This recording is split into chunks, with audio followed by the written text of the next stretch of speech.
Pasó su vida entera sin terminar la mitad de lo que empezó. Firmó menos de 20 cuadros en toda su carrera. Perdió la estatua más grande de su vida fundida en cañones de guerra.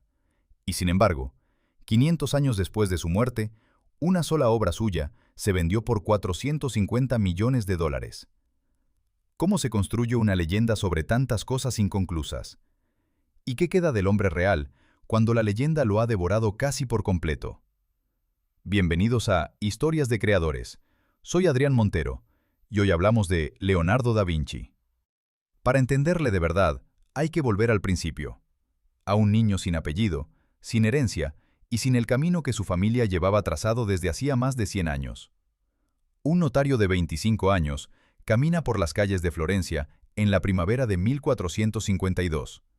Se llama Piero y lleva el apellido de un pequeño pueblo toscano, Vinci. Su carrera avanza bien. Tiene conexiones, tiene talento para el oficio, tiene futuro. Lo que no tiene, en ese momento, es un hijo legítimo. Lo que sí tiene, aunque no lo sabe todavía, es un hijo. Una joven campesina llamada Caterina acaba de dar a luz en una casa de la aldea de Anciano, a pocos kilómetros de Vinci, y al niño lo han llamado Leonardo. Ese niño no figurará en ningún registro como heredero legítimo. No llevará el oficio del padre. No estudiará en las escuelas donde se forma a los futuros notarios de la República. Y sin embargo, dentro de unas pocas décadas, los hombres más poderosos de Italia competirán por tenerle a su servicio. La pregunta que acompaña toda la infancia de Leonardo es sencilla y brutal. ¿Reconocerá Piero a su hijo? La respuesta tardará años en quedar clara, y esa respuesta lo cambiará todo. La familia da Vinci llevaba instalada en el pueblo que les daba nombre desde comienzos del siglo XIV. Durante más de 100 años, casi todos los varones de la dinastía habían ejercido como notarios. Era una profesión respetable, bien remunerada y sobre todo hereditaria. El conocimiento jurídico pasaba de padre a hijo como se transmitía un taller o una tierra. Piero da Vinci representaba la quinta generación de esa tradición y estaba destinado a prolongarla. Caterina, en cambio, era hija de un campesino, huérfana a edad temprana, sin dote ni posición. En la Florencia del siglo XV, el matrimonio entre un notario con carrera prometedora y una muchacha de origen rural era prácticamente imposible. No por crueldad, sino por lógica social. Las alianzas matrimoniales eran instrumentos de ascenso y consolidación, y Caterina no aportaba ninguno de los dos. Así que cuando nació Leonardo, los caminos de sus padres se separaron con rapidez y sin drama visible. Caterina fue desposada con un artesano local conocido como Acatabriga, con quien tendría varios hijos más. Piero, por su parte, se casó con Alviera di Giovanni Amadori, hija de un zapatero florentino de buena reputación. Los primeros años de Leonardo transcurrieron en Vinci, en casa de su abuelo paterno Antonio. Era una infancia ordenada, tranquila y a su manera privilegiada. Antonio da Vinci no rechazó al nieto ilegítimo, lo acogió, lo crió, le dio techo y compañía. El paisaje que rodeó a Leonardo en esos años era el de la Toscana rural, colinas suaves, viñedos, olivos, ríos estrechos y cielos despejados. Un mundo que observaba con una atención que sus contemporáneos recordarían más tarde como algo fuera de lo común. Notaba la forma en que el agua se doblaba alrededor de las piedras. Se fijaba en cómo las patas de los insectos se aferraban a las superficies. Atrapaba lagartijas y las estudiaba. Fue en esa época cuando Piero da Vinci tomó una decisión que, vista desde la distancia, resulta sorprendente. Su matrimonio con Alviera no había producido descendencia. El niño de Caterina crecía sano, curioso e inteligente. Y así, cuando Leonardo tenía aproximadamente 5 años, su padre fue a buscarlo y se lo llevó a vivir con él. No como hijo legítimo, no con todos los derechos de un heredero, pero sí bajo su techo, con acceso a sus recursos y a su mundo. Ese traslado fue el primer giro decisivo en la vida de Leonardo. Dejó atrás a su madre, a quien apenas conocía y con quien nunca forjaría un vínculo estrecho. Lo que ganó fue algo que no habría podido imaginar en la aldea de Anciano: la proximidad con uno de los engranajes más activos del Renacimiento italiano. Porque Florencia, a la que Leonardo llegaría definitivamente en torno a los 12 años, no era simplemente la ciudad más rica y hermosa de la península. Era el centro de una transformación cultural que no tenía precedentes en la historia moderna de Europa. Los Medici gobernaban la República con mano experta y abierta, financiaban artistas encargaban esculturas, protegían a poetas y filósofos. Lorenzo de Medici, que asumiría el poder en 1469, sería conocido para siempre como el Magnífico, precisamente por esa generosidad calculada con la que convirtió Florencia en la capital espiritual del continente. Las calles de la ciudad eran un mercado continuo de ideas. Teólogos discutían con matemáticos, escultores aprendían de anatomistas, y los talleres de los maestros artesanos eran también laboratorios de geometría y óptica. Para un muchacho sin apellido hereditario, sin el privilegio de la legitimidad y sin acceso a la educación formal que reservaba la sociedad para los hijos de buena familia, Florencia representaba algo extraordinario, la posibilidad de construirse a uno mismo. La ilegitimidad cerraba ciertas puertas, es cierto. Leonardo no pudo matricularse en las escuelas donde se enseñaba a los futuros notarios, abogados y clérigos. Su formación en latín fue tardía, escasa y llena de lagunas que nunca llegó a cerrar del todo. Siendo ya adulto, cometía errores elementales en esa lengua, y eso le causaría problemas durante décadas, porque la mayoría de los tratados científicos de su época estaban escritos precisamente en latín. Pero lo que la ilegitimidad no podía quitarle era la capacidad de observar, de experimentar y de aprender de quienes le rodeaban. Y en eso Leonardo no tenía igual. Su educación formal se limitó a las matemáticas básicas y a algunos rudimentos de lectura y escritura en italiano. Era zurdo, lo que le distinguía visualmente de sus compañeros de instrucción y que con el tiempo influiría en su técnica de dibujo y en su costumbre de escribir de derecha a izquierda, en espejo. Esa escritura especular, que tantos siglos después alimentaría leyendas sobre mensajes cifrados y secretos ocultos, tenía probablemente una explicación mucho más prosaica. Un zurdo que escribe de izquierda a derecha corre el riesgo de manchar con la mano la tinta recién depositada sobre el papel. El papel era caro. Los libros de caligrafía italianos del siglo XV recomendaban ya ese truco a los zurdos. Había otros contemporáneos de Leonardo que escribían exactamente de la misma manera. El misterio, en este caso, no era tal. Lo que sí era genuinamente excepcional era la incapacidad del muchacho para conformarse con una sola explicación, con una sola disciplina, con una sola respuesta. Piero da Vinci, que observaba el desarrollo de su hijo ilegítimo con una mezcla de orgullo y perplejidad, comprendió pronto que el muchacho no iba a seguir sus pasos. La inclinación hacia el dibujo era demasiado evidente, la concentración demasiado intensa, el talento demasiado visible para ignorarlo. Existe una historia, transmitida por los biógrafos de la época, que puede ser leyenda o puede ser verdad, y que en cualquier caso capta algo esencial de ese momento. Un carpintero del pueblo pidió a Piero que llevara un escudo de madera a Florencia para que alguien lo decorase. Piero encomendó la tarea a su hijo. Leonardo, en lugar de pintar un motivo convencional, se dedicó a recoger lagartijas, serpientes, grillos y otros animales. Los estudió durante días y los recompuso en una criatura imaginaria que parecía sacada de un bestiario medieval. Cuando Piero vio el resultado, quedó tan impresionado que decidió quedarse con el escudo y comprar otro más sencillo para el carpintero. Si la historia es cierta, ilustra con precisión el método que Leonardo conservaría toda su vida. Observar la realidad con la mayor exactitud posible y luego utilizarla como materia prima para construir algo que la realidad sola nunca produciría. Esa convicción, la de que el conocimiento del mundo natural era el fundamento de todo lo demás, era al mismo tiempo la fortaleza y la debilidad de Leonardo. Le haría grande. Le haría también, durante mucho tiempo, imposible de encasillar y difícil de contratar. Piero da Vinci tomó entonces la decisión práctica que cambiaría el curso de la historia del arte. En lugar de intentar encaminar a su hijo ilegítimo hacia la notaría, lo llevó ante Andrea del Verrocchio, uno de los maestros más reputados de Florencia, escultor, pintor, orfebre y músico, protegido de los Medici y responsable de algunos de los encargos más importantes de la ciudad. El taller de Verrocchio era, en el fondo, una fábrica. Producía pinturas religiosas, esculturas, objetos de lujo y decoraciones para las fiestas de la nobleza. Era también, aunque ningún contrato lo decía con esas palabras, la mejor escuela de arte de Florencia. Por sus bancos habían pasado ya, o pasarían pronto, Sandro Botticelli y Pietro Perugino, entre otros. Leonardo tenía en torno a 14 años cuando cruzó por primera vez la puerta de ese taller. Pero antes de llegar ahí, conviene detenerse un momento en lo que Leonardo dejó atrás al entrar por esa puerta. Dejó atrás la posibilidad de convertirse en notario, en heredero de un apellido, en continuador de una tradición. Dejó atrás, definitivamente, cualquier camino trazado de antemano. Piero da Vinci nunca lo reconocería como hijo legítimo.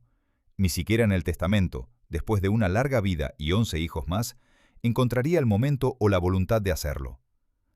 Esa herida no desaparecería, pero tampoco lo detendría. La ilegitimidad, que en otro tiempo y en otro carácter habría sido una condena, se convirtió en el primer y más importante privilegio de Leonardo da Vinci, la libertad de no ser nadie en particular, y por tanto, de poder ser cualquier cosa. En algún momento del año 1466, un adolescente de 14 años entró como aprendiz en el taller de Andrea del Verrocchio, en el corazón de Florencia. No traía consigo ningún título, ninguna carta de presentación especial, ninguna fortuna. Traía una mano izquierda que dibujaba con una precisión desconcertante y una mirada que no sabía detenerse en la superficie de las cosas. Lo que encontró al otro lado de esa puerta no era exactamente lo que hoy entendemos por una escuela de arte. Era algo más parecido a una empresa. El taller de Verrocchio funcionaba como un organismo vivo y pragmático. Andrea del Verrocchio era escultor, pintor, orfebre y músico, y su reputación le había granjeado el favor de los Medici, que eran, en la Florencia de la segunda mitad del siglo XV, el equivalente a un ministerio de cultura con presupuesto ilimitado y gusto refinado. El taller recibía encargos de todo tipo: esculturas para plazas públicas, pinturas de devoción para las familias patricias, objetos de lujo para las fiestas de la nobleza, decoraciones efímeras para los grandes eventos de la ciudad. Los aprendices aprendían haciendo, bajo la supervisión del maestro, trabajando primero en los fondos y los detalles secundarios de las composiciones, y ascendiendo gradualmente hacia las figuras principales a medida que demostraban capacidad. Era un sistema gremial que funcionaba desde hacía siglos y que nadie cuestionaba demasiado, porque producía resultados. Lo que sí estaba cambiando, lenta pero perceptiblemente, era el lugar que ocupaba el arte dentro de la jerarquía intelectual de la época. Durante siglos, la distinción entre arte y artesanía había sido clara y despiadada. Lo que producía el intelecto era arte, lo que producía la mano era oficio. La poesía era arte, la escultura era artesanía, la música era arte, la pintura era artesanía. Esa clasificación venía de la antigüedad griega y había sobrevivido intacta durante más de 1000 años, porque nadie con suficiente autoridad había encontrado razones para contradecirla.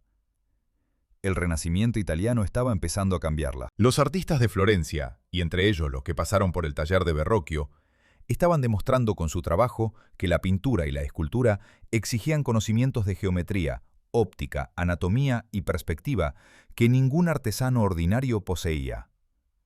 Para pintar un cuerpo humano convincente, había que entender cómo funcionaban los músculos.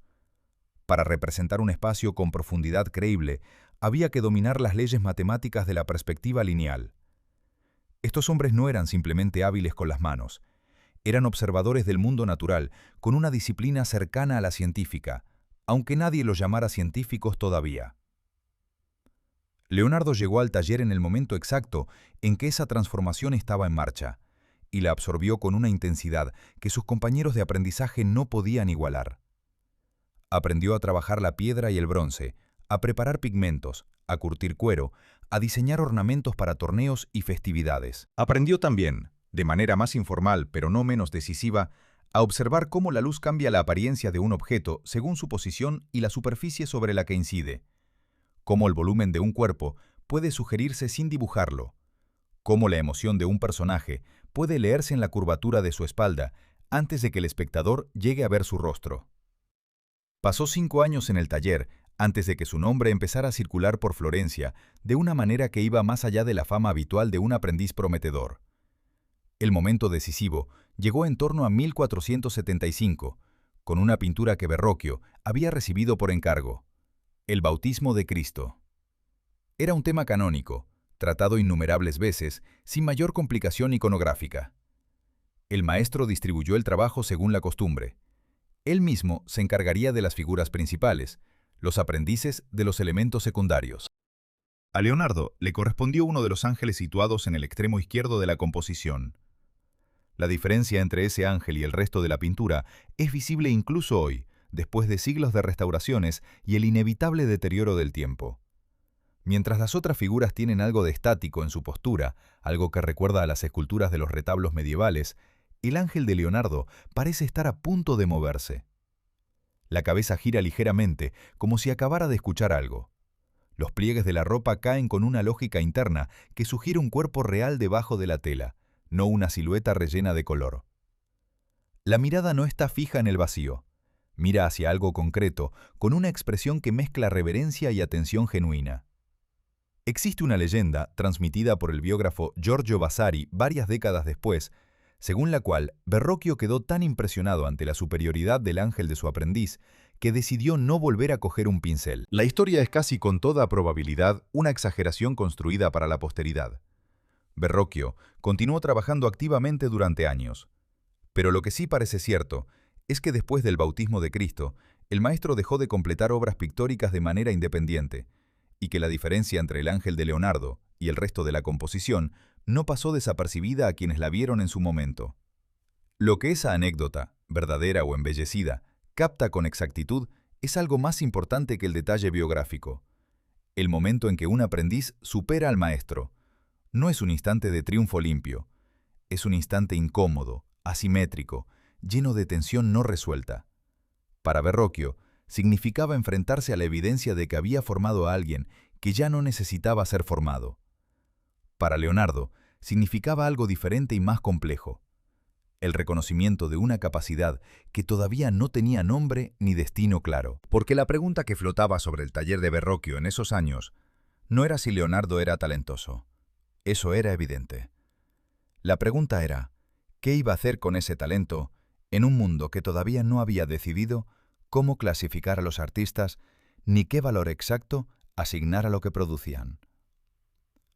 La respuesta de Leonardo en ese momento fue quedarse. Permanecía en el taller incluso después de haber alcanzado la condición de maestro gremial, hacia los 20 años, con la plena capacidad legal de abrir su propio negocio. Siguió trabajando bajo el nombre de Verrocchio, siguió colaborando en los encargos colectivos, siguió perfeccionando técnicas que nadie le exigía dominar con ese nivel de detalle. Lo que estaba haciendo, aunque no lo formulara en esos términos, era construir una base de conocimiento que iba mucho más allá de los requisitos del oficio. En esos años florentinos, Leonardo empezó a desarrollar las dos herramientas visuales que definirían su estilo de manera permanente. La primera era el claroscuro, la técnica de modelar las formas mediante gradaciones de luz y sombra, en lugar de contornos definidos. No era una invención suya, pero nadie en su generación la usaba con la misma sutileza. La segunda era lo que él mismo llamaría más tarde sfumato, un italiano que significa algo parecido a esfumado o desvanecido, y que describía la manera en que los contornos de las figuras se disuelven en transiciones imperceptibles en lugar de terminarse en líneas nítidas. El resultado era una sensación de atmósfera, de profundidad del aire, que hacía que sus figuras parecieran existir en un espacio real, en lugar de estar pegadas sobre una superficie plana. Estas técnicas no nacían de una intuición espontánea, nacían de años de observación sistemática de cómo funciona la luz en el mundo real. Cómo un objeto iluminado por una fuente lateral proyecta sombras que no son uniformes, sino graduadas. Cómo el reflejo de una superficie clara puede iluminar la cara oculta de un objeto cercano. Cómo la distancia desatura los colores y suaviza los perfiles. Leonardo miraba el mundo con la disciplina de alguien que necesita entender los mecanismos para poder reproducirlos, no simplemente imitarlos. Un año después del bautismo de Cristo, en 1476, el nombre de Leonardo apareció en un documento que no tenía nada que ver con el arte. Una denuncia anónima, depositada en uno de los buzones habilitados por las autoridades florentinas para ese tipo de acusaciones, señalaba a Leonardo da Vinci y a otras 3 personas como participantes en una relación ilícita con un joven llamado Jacopo Saltarelli. La sodomía era un delito en la Florencia del siglo XV, perseguido con penas que podían incluir la cárcel, el destierro o la muerte. La investigación se abrió y se cerró con una rapidez que sugiere influencias ejercidas desde arriba. Uno de los otros acusados tenía vínculos con la familia Medici, y el asunto fue archivado sin consecuencias visibles para ninguno de los implicados. Leonardo probablemente pasó algún día en custodia preventiva, no más. Sobre su vida privada, los documentos de la época son casi completamente silenciosos, y sus propios diarios, que comenzaría a escribir sistemáticamente años más tarde, apenas contienen alusiones personales. Lo que sí es posible afirmar, a partir de las escasas referencias disponibles, es que Leonardo no mantuvo relaciones románticas con mujeres, y que su vínculo más duradero sería con un hombre con quien compartiría casi 3 décadas de su vida adulta. La denuncia de 1476 no arruinó su carrera, pero añadió una capa más de complejidad a una situación que ya era difícil de clasificar. Leonardo era un artista de talento excepcional, que vivía en el taller de su maestro, sin obra propia terminada, sin encargos propios concluidos, sin una posición claramente definida dentro del mercado que le rodeaba. Fue en ese contexto, y no antes, cuando Leonardo da Vinci tomó la decisión de abrir su propio taller. Corría el año 1477, y tenía 25 años. El reconocimiento había llegado, la libertad, al menos en apariencia, también. Lo que aún no había llegado, y tardaría mucho en llegar, era la capacidad de convertir todo ese potencial en algo terminado. En 1478, Leonardo da Vinci recibió su primer encargo independiente. No venía de un particular rico, ni de un noble con conexiones en la corte. Venía de la señoría de Florencia, el gobierno de la República, que le pidió una pintura devocional para una de sus capillas. Era un encargo menor, casi rutinario, del tipo que cualquier maestro del gremio habría resuelto en pocas semanas. Leonardo lo aceptó, cobró un anticipo y no entregó nada. La pintura nunca se terminó. Ni siquiera se sabe con certeza si llegó a empezarse. Ese primer encargo incumplido no fue una excepción. Fue el anuncio de un patrón que se repetiría durante los 5 años siguientes, con una regularidad que acabó definiéndole ante sus contemporáneos, tanto como su talento. En el periodo que va de 1477 a 1482, Leonardo da Vinci recibió 3 encargos importantes como maestro independiente. Ninguno de los 3 llegó a completarse. Uno no llegó ni a comenzarse. La pregunta que sus contemporáneos se hacían, y que los historiadores del arte se han seguido haciendo desde entonces, no es si Leonardo era brillante. Eso nadie lo discutía entonces, ni lo discute ahora. La pregunta es, ¿qué mecanismo interno le impedía concluir lo que empezaba? Y si ese mecanismo era una debilidad, o algo más ambiguo y más difícil de nombrar. El taller que Leonardo abrió en Florencia en 1477 era, sobre el papel, una empresa prometedora. Tenía reputación, tenía contactos a través de su padre Piero, que era notario con una clientela extensa y bien relacionada, y tenía la ventaja de operar en la ciudad más activa del Renacimiento italiano. La demanda de pinturas religiosas era constante. Las familias patricias encargaban retablos para sus capillas privadas, los monasterios necesitaban frescos para sus refectorios, las cofradías buscaban imágenes devocionales para sus sedes. Era un mercado que funcionaba, que pagaba con regularidad y que no exigía originalidad radical, solo competencia técnica y puntualidad.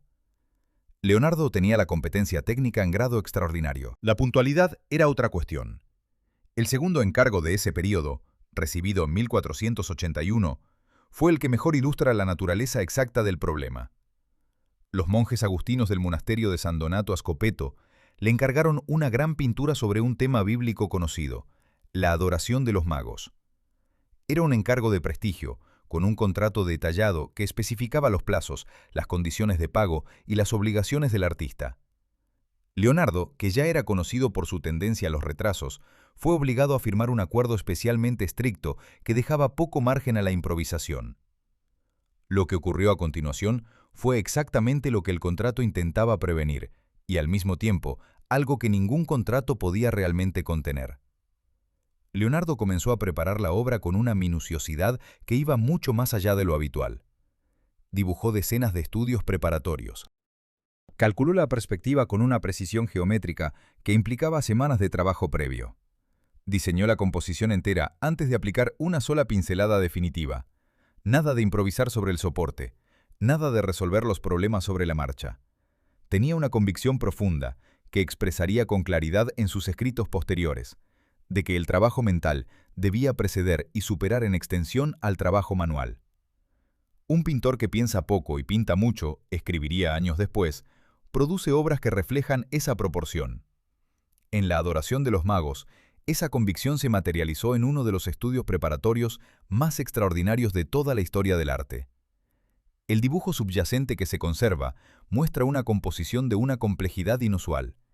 Decenas de figuras dispuestas en semicírculo alrededor de la Virgen y el Niño, cada una en una postura diferente, cada una con una expresión que responde de manera específica al acontecimiento que contempla. Leonardo había decidido que ninguna figura debía repetir la postura de otra, y que cada personaje debía encarnar una emoción concreta y reconocible a través de su gesto y su mima. Para ello, estudió anatomía. Estudió la mecánica de la expresión facial. Estudió cómo el cuerpo humano comunica estados interiores a través de la posición de los hombros, la inclinación de la cabeza, la tensión de las manos. El plazo del contrato venció. La pintura no estaba terminada. Los monjes esperaron. El plazo se extendió de manera informal. La pintura seguía sin terminarse. Y en 1482, Leonardo da Vinci abandonó Florencia y se marchó a Milán, dejando la adoración de los magos en el estado en que puede verse hoy en la Galería de los Uffizi. Un boceto magistral, una promesa de obra maestra, una acumulación de intenciones que nunca encontraron su forma definitiva. Quien terminó el encargo para los monjes fue otro pintor, Filippino Lippi, que entregó una versión convencional y competente del tema. Los monjes, comprensiblemente, no esperaron más. Durante esos mismos años, Leonardo vivía en una situación económica que sus propios registros describen sin ambigüedades. Los cuadernos de la época, o al menos los fragmentos que han llegado hasta nosotros, incluyen anotaciones de gastos y deudas que pintan el retrato de un hombre que gasta más de lo que ingresa. Compra pigmentos, compra vino, compra telas, pide dinero prestado. El Botticelli, su contemporáneo, y de alguna manera su rival en el mercado florentino, estaba desbordado de encargos y producía obras con una eficiencia que Leonardo observaba con una mezcla de admiración y algo que sus biógrafos han interpretado de maneras diversas. Desprecio técnico, envidia o simplemente la constatación de que había dos maneras completamente distintas de entender el oficio. Leonardo criticó el trabajo de Botticelli en términos que dejaban poco lugar a la ambigüedad. Le reprochaba, en esencia, la misma cosa que sus clientes le reprochaban a él desde el otro lado: la falta de rigor en la observación de la naturaleza. Botticelli, según Leonardo, pintaba paisajes por convención, sin estudiar cómo funciona realmente la luz en una arboleda o el agua en un río. Era una crítica que revelaba más sobre el que la formulaba que sobre su objeto. Leonardo no podía concebir una obra sin ese sustrato de conocimiento real, y le resultaba inconcebible que alguien pudiera hacerlo de otra manera y que, encima, el público lo aceptara.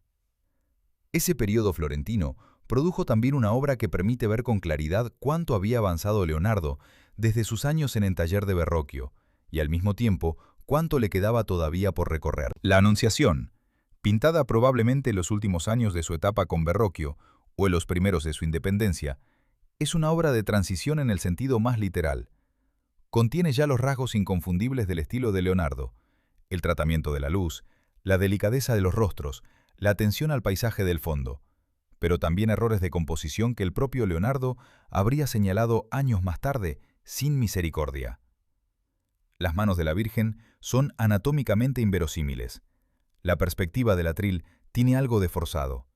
El jardín del fondo, aunque hermoso, compite con las figuras principales en lugar de servirles de marco. Esas imperfecciones no son el signo de un genio que ya ha llegado. Son el signo de un artista extraordinariamente dotado que todavía está construyendo las herramientas con las que acabará siendo grande. El genio, en el caso de Leonardo, no fue un punto de partida. Fue una conquista gradual, laboriosa y llena de obras inconclusas. La decisión de marcharse a Milán en 1482 no fue una huida, o al menos no solo eso. Fue también el reconocimiento de que Florencia, con toda su riqueza cultural y su dinamismo intelectual, no era el lugar donde Leonardo podía desplegarse en la dirección que le interesaba. La ciudad de los Medici era un mercado de arte refinado y exigente, pero era fundamentalmente un mercado de pinturas. Lo que Leonardo empezaba a vislumbrar era algo diferente, un espacio donde la pintura fuera solo una de las muchas cosas que podía hacer, donde la ingeniería y la ciencia y el espectáculo y la arquitectura tuvieran el mismo peso que el pincel y el pigmento. Milán, bajo el gobierno de Ludovico Sforza, ofrecía exactamente eso, y Leonardo lo sabía.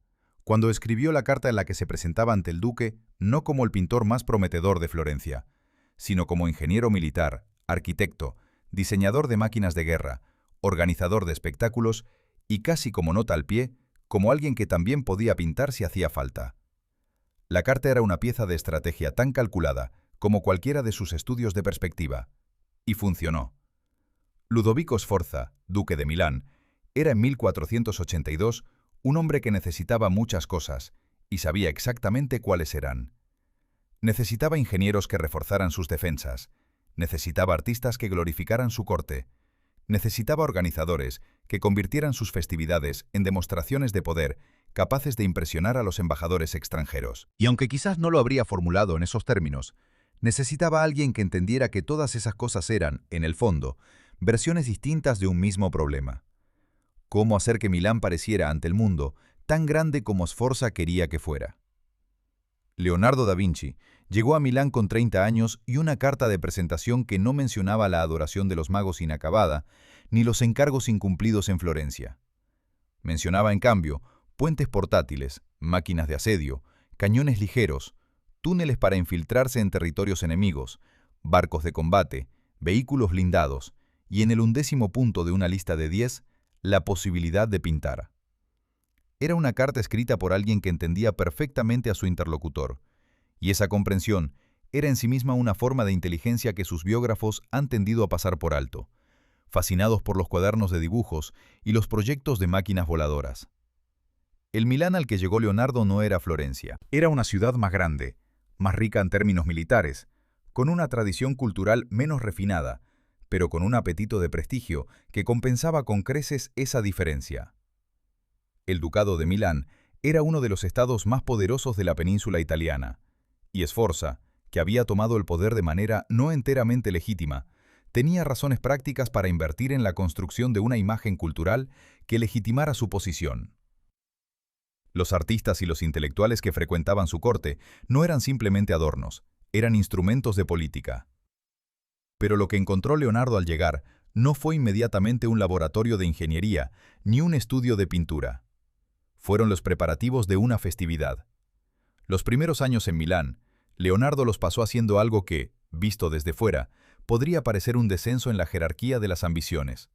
Organizó espectáculos, diseñó escenografías, inventó efectos especiales. Construyó mecanismos que hacían volar actores sobre el escenario, que hacían aparecer dragones de entre el humo, que transformaban una sala de banquetes en un cielo nocturno poblado de planetas móviles.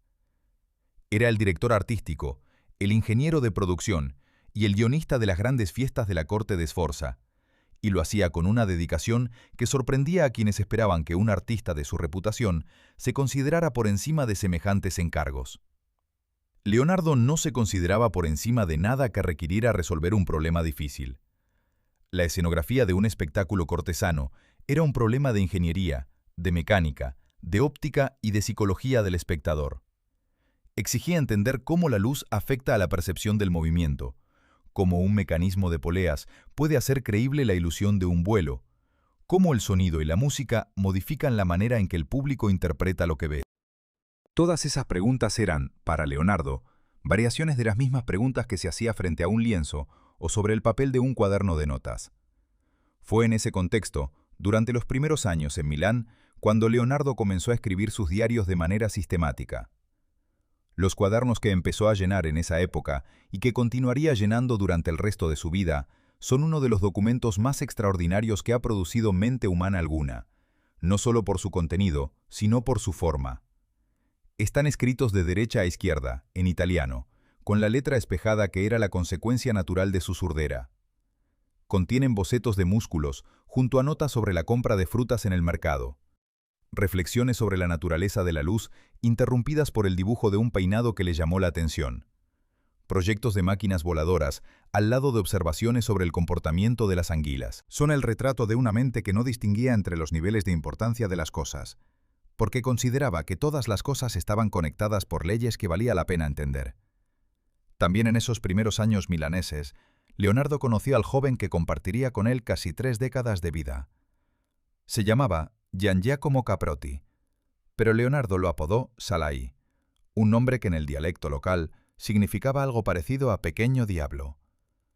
Tenía 10 años cuando entró en el taller como aprendiz, y las anotaciones de Leonardo sobre él en los cuadernos mezclan afecto y exasperación con una proporción que varía según el día.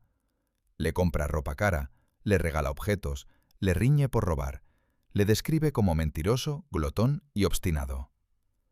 Salai nunca llegó a ser un pintor notable, aunque trabajó bajo la dirección de Leonardo durante años y participó en varias de sus obras. Lo que fue, con certeza, es la presencia humana más constante en la vida adulta de Leonardo, y eso, en el contexto de una biografía llena de proyectos abandonados y relaciones interrumpidas, dice algo importante. Los proyectos de ingeniería que Leonardo desarrolló en Milán durante los años 80 y 90 del siglo XV son el origen de una de las leyendas más resistentes de su biografía, la del inventor que anticipó siglos de tecnología. La leyenda tiene una base real y un contorno muy inflado. Es cierto que los cuadernos de Leonardo contienen dibujos de máquinas que recuerdan vagamente a inventos modernos. Un vehículo con mecanismo propulsor que algunos han comparado con el tanque de guerra. Un aparato de rotación aérea que se menciona como precursor del helicóptero. Proyectos de alas para el vuelo humano que prefiguran los planeadores del siglo XIX. Es igualmente cierto que la mayoría de esos proyectos no funcionarían tal como están dibujados, y que muchos de ellos fueron concebidos como mecanismos para espectáculos teatrales, no como propuestas técnicas serias destinadas a ser construidas y probadas. El aparato volador de los cuadernos, el que se exhibe en museos de todo el mundo como prueba del genio profético de Leonardo, era casi con toda probabilidad un ingenio escénico pensado para hacer que actores o figuras articuladas parecieran volar sobre un escenario. Como máquina de vuelo real, la propuesta de Leonardo ignoraba un problema fundamental que él mismo acabaría identificando años después: que la musculatura humana no produce la potencia suficiente para sostener un cuerpo en el aire mediante el mecanismo de alas batientes que él había copiado de las aves. La naturaleza, que para Leonardo era siempre el modelo supremo, no había diseñado a los humanos para volar de esa manera. Lo que sí funcionó, y de manera extraordinaria, fue su trabajo en el ámbito del conocimiento teórico. Milán le ofreció algo que Florencia no había podido darle en igual medida: acceso a una comunidad científica activa. El duque Sforza rodeaba su corte de matemáticos, ingenieros, médicos y astrónomos, y Leonardo participaba en esas conversaciones con la voracidad intelectual de alguien que ha pasado años aprendiendo solo. Conoció al matemático Luca Pacioli, con quien estableció una amistad duradera y para cuyo tratado sobre las proporciones matemáticas ilustraría más tarde con dibujos de poliedros que todavía hoy se consideran entre las representaciones geométricas más hermosas de la historia. De ese periodo data también El hombre de Vitruvio, el dibujo que hoy es quizás la imagen más reconocible de toda la producción de Leonardo, más incluso que la Mona Lisa entre los no especialistas. Marco Vitruvio había sido un arquitecto e ingeniero de la Roma antigua, cuyo tratado sobre arquitectura era uno de los textos fundacionales del pensamiento renacentista sobre las proporciones. Su idea central, que el cuerpo humano bien proporcionado contiene en sí mismo las mismas relaciones matemáticas que rigen el diseño de un edificio perfecto, era una de las obsesiones intelectuales del círculo en el que se movía Leonardo. Varios de sus contemporáneos hicieron sus propias versiones del hombre vitruviano. La de Leonardo fue la que sobrevivió como imagen canónica, no solo porque está mejor dibujada que las otras, sino porque encarna con mayor precisión la convicción central de su pensamiento, que el universo visible obedece a leyes que el ojo puede aprender a leer si se disciplina para ver sin prejuicios. Hay quien ha propuesto que el hombre vitruviano es un autorretrato. Si es así, y la hipótesis no carece de argumentos, Leonardo tendría en ese momento unos 38 años, y el cuerpo que dibujó era el de un hombre atlético, de proporciones armónicas, sin la menor concesión a la autocomplacencia ni a la distorsión. Sus contemporáneos le describían en esos años como un hombre de aspecto notable, físicamente activo, aficionado a montar a caballo y a la actividad al aire libre. Era vegetariano, según se desprende de las listas de compras en sus cuadernos, donde aparecen frutas, verduras y pescado, pero no carne. Esa combinación de exigencia intelectual y cuidado del cuerpo era parte del mismo sistema. La idea de que la capacidad de percibir el mundo con exactitud dependía también del instrumento que se usaba para percibirlo. El gran encargo de esos años en Milán El que consumió más tiempo y energía de Leonardo, fuera de los espectáculos cortesanos y los estudios científicos, fue la estatua ecuestre que Sforza quería levantar en memoria de su padre. El proyecto comenzó en 1489 y se prolongaría durante casi una década. No porque Leonardo tardara en diseñarla, sino porque cada vez que creía haber resuelto el diseño, encontraba un problema nuevo que exigía una solución nueva. Estudió caballos vivos durante semanas, diseccionó caballos muertos, llenó páginas y páginas de cuadernos con análisis de la mecánica del galope y del trote. El caballo resultante, en el modelo de arcilla que finalmente llegó a construir a escala gigantesca, era una obra de una ambición sin precedentes. Quería fundirlo en bronce de una sola pieza, lo que habría exigido inventar una técnica de fundición que no existía. Mientras intentaba inventarla, el ejército francés se acercó a Milán.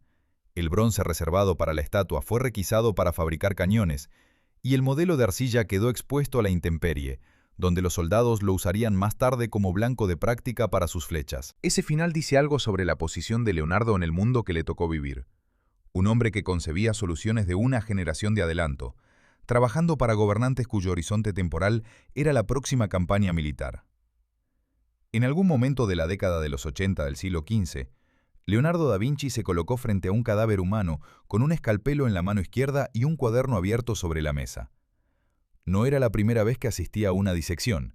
Había frecuentado ese tipo de actos desde sus años florentinos, cuando los médicos y los artistas más inquietos de la ciudad empezaban a entender que el cuerpo humano era un territorio que valía la pena explorar con la misma exactitud con que se exploraba la geografía o la mecánica de las máquinas. Pero en Milán, con acceso a los hospitales de la ciudad y a una comunidad científica más receptiva que la de Florencia, Leonardo comenzó a hacer algo diferente. A mirar los cuerpos no solo para aprender a pintarlos mejor, sino para entender cómo funcionaban. Esa distinción parece pequeña y es enorme. Un pintor que estudia anatomía quiere saber dónde está el músculo para dibujarlo en el lugar correcto. Un investigador que estudia anatomía quiere saber por qué ese músculo existe, cómo se conecta con los demás, qué ocurre cuando falla. Leonardo empezó siendo lo primero y acabó siendo, de manera imperfecta y fragmentaria pero genuina, lo segundo. Y ese trayecto, que duró décadas y que produjo algunos de los dibujos anatómicos más precisos que se habían hecho hasta entonces, fue también el camino que le llevó a resolver el problema pictórico que más le obsesionaba: cómo pintar el interior de una persona. No el interior en sentido anatómico, sino en sentido psicológico. Cómo hacer visible, en una figura inerte sobre un lienzo, lo que esa persona está pensando o sintiendo en el momento exacto que el pintor ha elegido representar. La pregunta no era nueva. Otros pintores antes que él se habían enfrentado a ella. Pero la mayoría la resolvía de una manera que a Leonardo le parecía insuficiente, con convenciones gestuales heredadas de la tradición medieval, donde cada emoción tenía asignada una postura estándar que el espectador aprendía a leer como un código.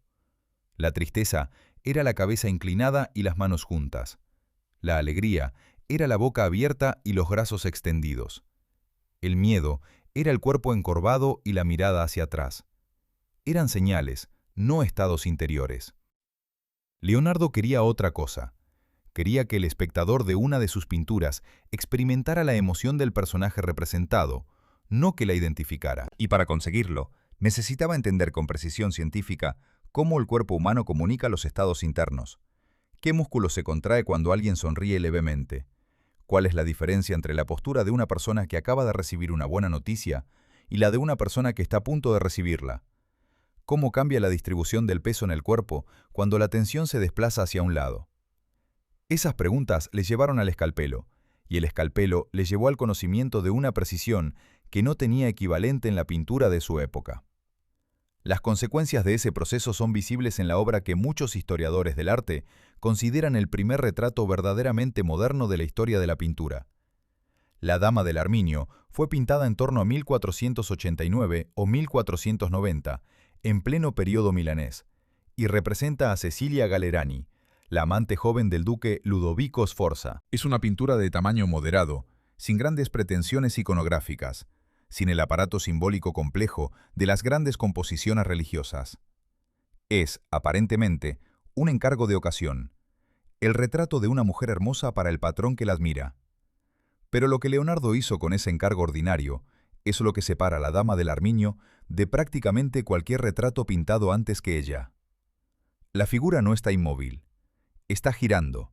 La cabeza y el torso apuntan en direcciones ligeramente distintas, como si la mujer acabara de escuchar algo que viene de su derecha y hubiera empezado a volver la cabeza para mirar.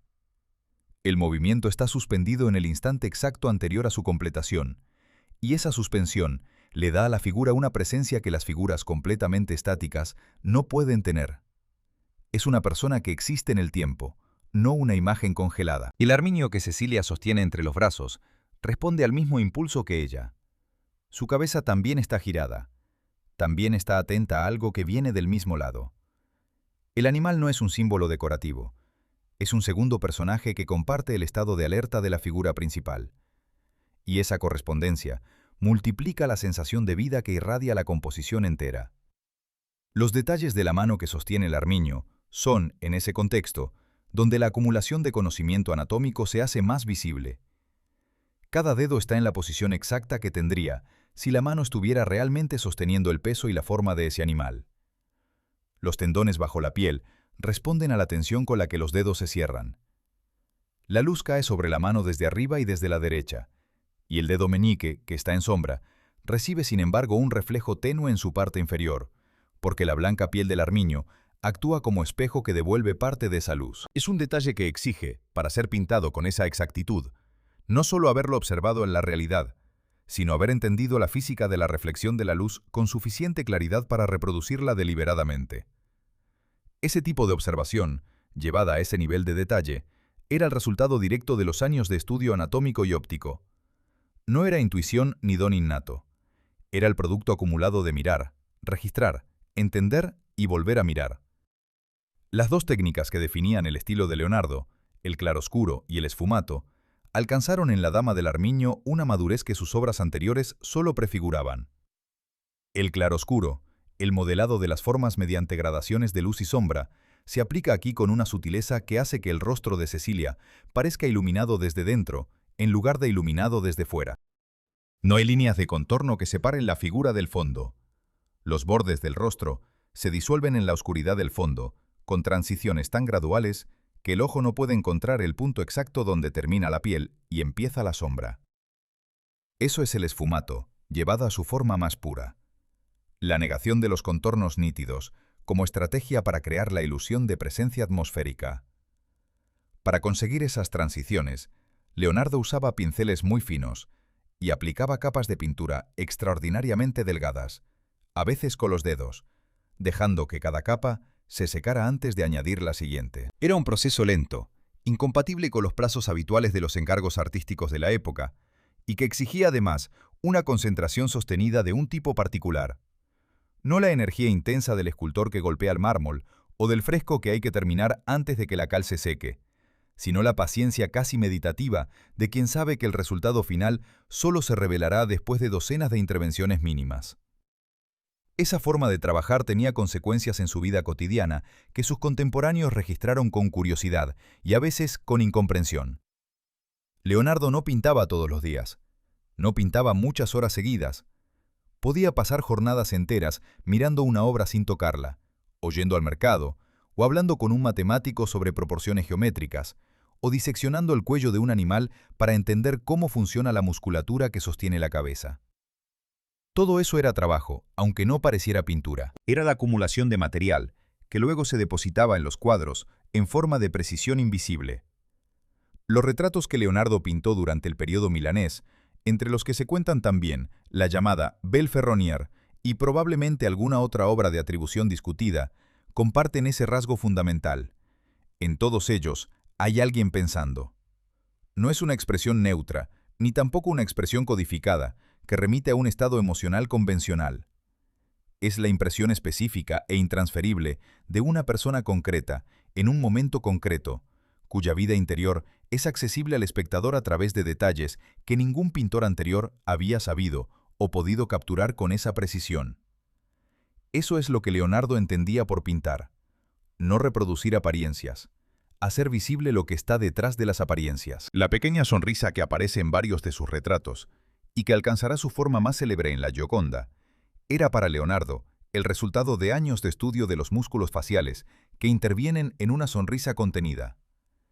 No es la sonrisa franca y visible de alguien que ríe abiertamente. Es el gesto muscular mínimo que precede a la sonrisa, o que la sigue, o que la acompaña cuando quien sonríe está pensando en algo que el espectador no conoce.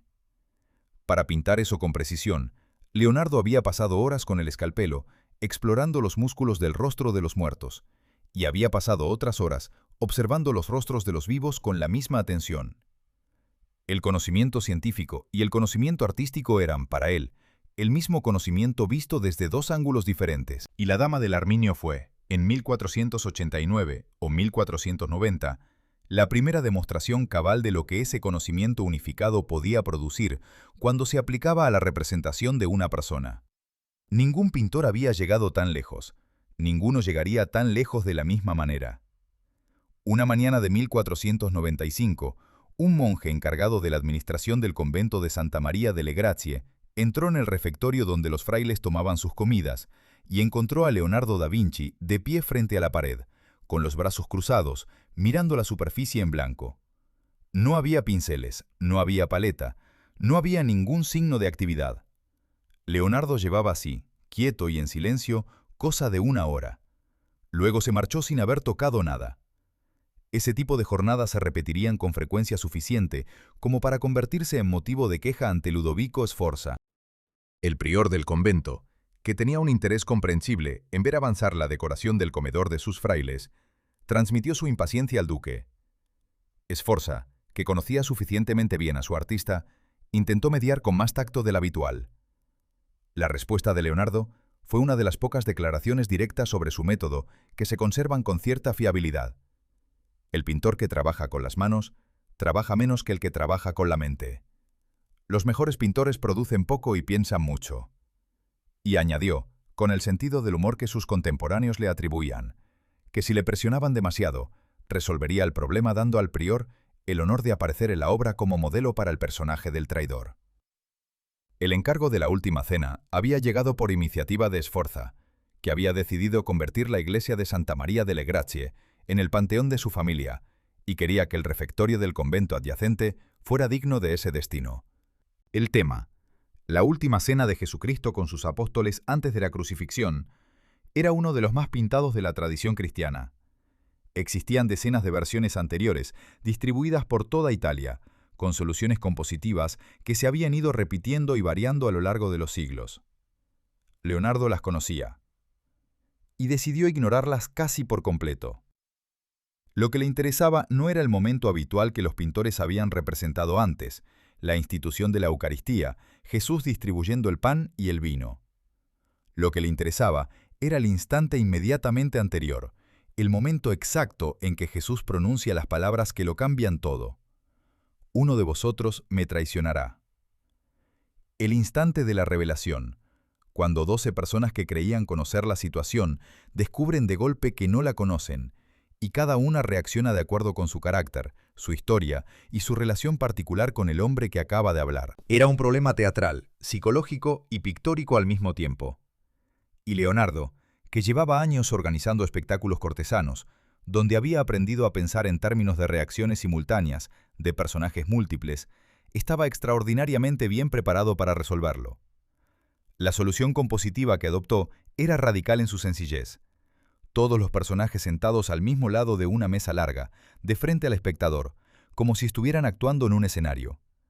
Jesucristo en el centro, perfectamente encuadrado por la ventana que se abre detrás de él, y que funciona como un nimbo de luz natural. Los 12 apóstoles distribuidos a ambos lados en grupos de 3, con cada grupo reaccionando de manera diferente a las palabras que acaban de escuchar. El espacio de la habitación pintada está calculado para continuar visualmente el espacio real del refectorio, de modo que al entrar en la sala, el espectador tiene la sensación de estar presenciando la escena desde el otro lado de la misma mesa. Para diseñar esa composición, Leonardo llenó cuadernos enteros de estudios. Dibujó a cada apóstol por separado, experimentando composiciones, expresiones y gestos. Tenía una regla que se había impuesto a sí mismo. Ninguna figura podía repetir la postura de otra. Cada personaje debía ser reconocible por su reacción específica, y esa reacción debía comunicar su estado interior sin necesidad de etiquetas ni explicaciones. El conocimiento anatómico acumulado durante años le servía aquí de manera directa. Sabía exactamente qué músculos se tensan cuando alguien se inclina hacia adelante con urgencia, qué posición adoptan los hombros de una persona que acaba de recibir una noticia que no esperaba, cómo se distribuye el peso del cuerpo cuando alguien retrocede involuntariamente. El resultado, cuando finalmente tomó forma sobre la pared, era una obra en la que era posible leer la psicología de cada personaje con una precisión que ninguna composición anterior había alcanzado. Judas, que sostiene la bolsa con las monedas de la traición, se inclina hacia atrás en un gesto que lo separa del grupo y lo aísla visualmente de los demás. Pedro, impulsivo, se inclina hacia Juan para preguntarle quién es el traidor, y la mano con la que gesticula contiene una tensión que anuncia la violencia que estará dispuesto a ejercer horas más tarde. Juan, que sabe que es inocente, tiene la postura serena de quien no tiene nada que temer, aunque en su quietud hay también tristeza. Tomás levanta un dedo en señal de duda o de pregunta. Bartolomé, en el extremo, se apoya sobre la mesa con los brazos como quien necesita sostenerse. La figura de Judas, en particular, resolvía un problema compositivo que había perseguido durante siglos a los pintores que habían abordado este tema. En la mayoría de las versiones anteriores, Judas estaba separado de los demás apóstoles, al otro lado de la mesa, para que el espectador pudiera identificarlo sin ambigüedad. Era una solución funcional y pictóricamente muerta. Resolvía el problema de la identificación a costa de eliminar la tensión dramática. Leonardo lo colocó entre los demás, distinguible no por su posición, sino por su lenguaje corporal. Y esa decisión transformó el significado de la obra entera. La traición no venía de fuera, venía de dentro. El peligro estaba sentado a la misma mesa. El proceso de ejecución fue tan característico de Leonardo como el resultado. Trabajaba durante días con una intensidad que admiraba a quienes lo observaban, y luego desaparecía durante semanas. Llegaba al convento a mediodía, daba 2 pinceladas, se quedaba mirando y se marchaba. Regresaba a las 6 de la mañana y no paraba hasta la noche. El prior seguía quejándose. Sforza seguía mediando. La obra avanzaba a su propio ritmo, que no era el ritmo de los encargos ni de los contratos. Y luego estaba el problema técnico que, visto desde la distancia, parece la más trágica de todas las decisiones que tomó Leonardo a lo largo de su vida. Las pinturas murales se hacían tradicionalmente al fresco. Se extendía sobre la pared una capa de mortero húmedo y se pintaba sobre ella mientras estaba fresca, de manera que los pigmentos quedaban incorporados al material de soporte al secarse. Era una técnica que exigía rapidez y decisión. El artista tenía un solo día para trabajar en cada sección antes de que el mortero secara y la pintura quedara fijada de manera permanente e irreversible. No había correcciones posibles, no había capas sucesivas, no había el proceso lento y acumulativo que Leonardo usaba en sus pinturas sobre tabla o sobre lienzo. Leonardo no podía trabajar así, o no quería. El resultado fue que aplicó sobre la pared una preparación experimental, mezcla de materiales que le permitieran trabajar con la lentitud y el detalle que necesitaba. Usó témpera con aglutinantes oleosos sobre una superficie de yeso seco, en lugar del fresco tradicional. Esa elección le permitió hacer exactamente lo que necesitaba hacer: trabajar despacio, corregir, añadir capas, afinar detalles durante años. Las consecuencias no tardaron en aparecer. Antes de que hubieran pasado 20 años desde la terminación de la obra, los contemporáneos ya registraban que la pintura empezaba a deteriorarse. La humedad de la pared, que en un fresco tradicional habría quedado sellada bajo los pigmentos integrados en el mortero, encontraba aquí una superficie que no era capaz de resistirla. Las capas de pintura comenzaron a separarse del soporte. Los colores empezaron a perder intensidad. Los contornos se volvieron imprecisos. En los 5 siglos transcurridos desde entonces, la Última Cena ha sido restaurada numerosas veces, con resultados siempre parciales y a veces contraproducentes. Lo que puede verse hoy en el refectorio de Santa María delle Grazie es una obra que ha perdido gran parte de su colorido original y buena parte de sus detalles más finos. Es, en cierto sentido, una ruina. Y sin embargo, incluso en ese estado de deterioro acumulado, la composición conserva una fuerza que no depende del color ni del detalle superficial. sino de la arquitectura psicológica que Leonardo construyó en la disposición de los cuerpos, en la dirección de las miradas, en la tensión de las manos. Sforza compensó a Leonardo con un viñedo pequeño, además del pago estipulado. Era un gesto generoso para un hombre de su posición. Leonardo lo aceptó y continuó trabajando. Lo que no continuó, aunque nadie lo sabía todavía, era el periodo de estabilidad que el Ducado de Milán había representado para él durante casi 2 décadas. Las circunstancias políticas que habían hecho posible esa estabilidad estaban a punto de desaparecer, y con ellas, el contexto que había permitido a Leonardo producir, con toda su lentitud característica y todas sus desviaciones científicas, 2 de las obras más importantes de su vida. En el otoño de 1499, el ejército francés entró en Milán. Ludovico Sforza, que había construido su poder durante décadas con una combinación de diplomacia, intimidación y gasto cultural, huyó de la ciudad antes de que los soldados llegaran a sus puertas. El modelo de arcilla del caballo gigante, que Leonardo había tardado años en diseñar, quedó abandonado en el patio donde se había construido. Los soldados franceses, que necesitaban blancos para sus ejercicios de tiro, encontraron en aquella figura colosal un entretenimiento conveniente. La destruyeron a flechazos. Leonardo tenía 47 años. Llevaba 18 en Milán. Había llegado como un artista promisorio, con una carta de presentación inflada, y se marchaba como uno de los hombres más reconocidos de la península italiana, con 2 obras que ya eran consideradas por sus contemporáneos como referencias insuperables de la pintura de su época. Y sin embargo, en el momento de abandonar la ciudad, su situación material era precaria. Su gran proyecto escultórico era un montón de arcilla destruida, y su patrón estaba en fuga. Se quedó durante algunas semanas después de la entrada francesa, observando la nueva situación con la ecuanimidad característica de quien ha aprendido que los cambios de poder son una constante y no una catástrofe. Estableció incluso algunos contactos con los ocupantes, pero a comienzos del año siguiente abandonó Milán y comenzó el periodo más errante de su vida adulta, un periodo que lo llevaría a Venecia, de vuelta a Florencia y finalmente al servicio del hombre más temido de Italia. Ese hombre era César Borgia. La decisión de Leonardo de aceptar el puesto de ingeniero militar al servicio de César Borgia en 1502 es uno de los episodios de su biografía que más incomodidad ha generado entre sus admiradores posteriores. Borgia era el hijo del Papa Alejandro VI, el pontífice de la familia valenciana que había llegado al trono de Pedro mediante una combinación de dinero, intriga y voluntad de poder que sus contemporáneos describían sin eufemismos. César había recibido una educación eclesiástica que abandonó con rapidez para dedicarse a lo que realmente le interesaba, la construcción de un Estado propio en el centro de la península italiana, mediante una serie de campañas militares que se distinguían por su eficacia y por una crueldad que incluso en un siglo acostumbrado a la crueldad llamaba la atención.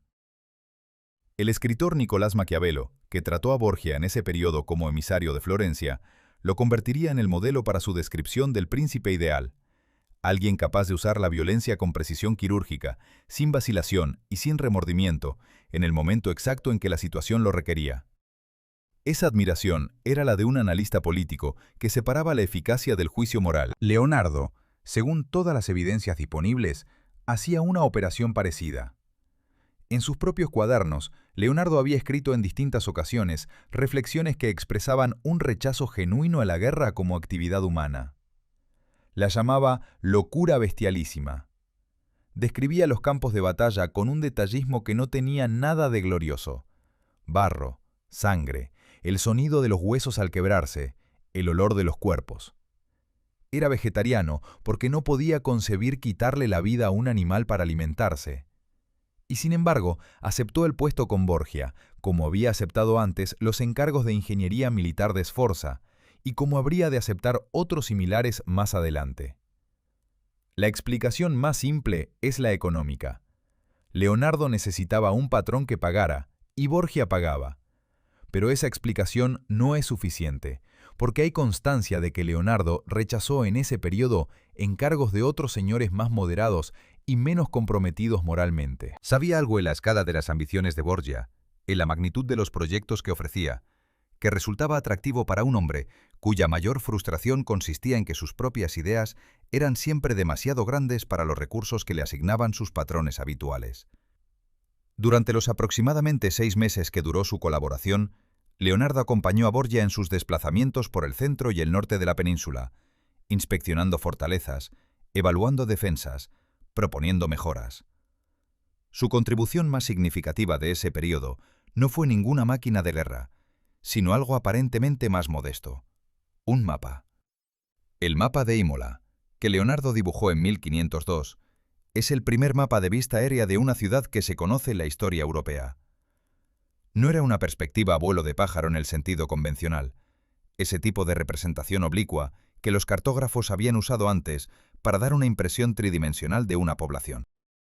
Era una planta exacta, medida con instrumentos, con la escala indicada y la orientación fijada, donde cada calle y cada edificio estaban en el lugar preciso que ocupaban en la realidad. Para hacer ese mapa, Leonardo construyó un odómetro, un aparato que medía distancias al ser arrastrado por las calles de la ciudad, y caminó metódicamente por cada una de ellas registrando longitudes y ángulos.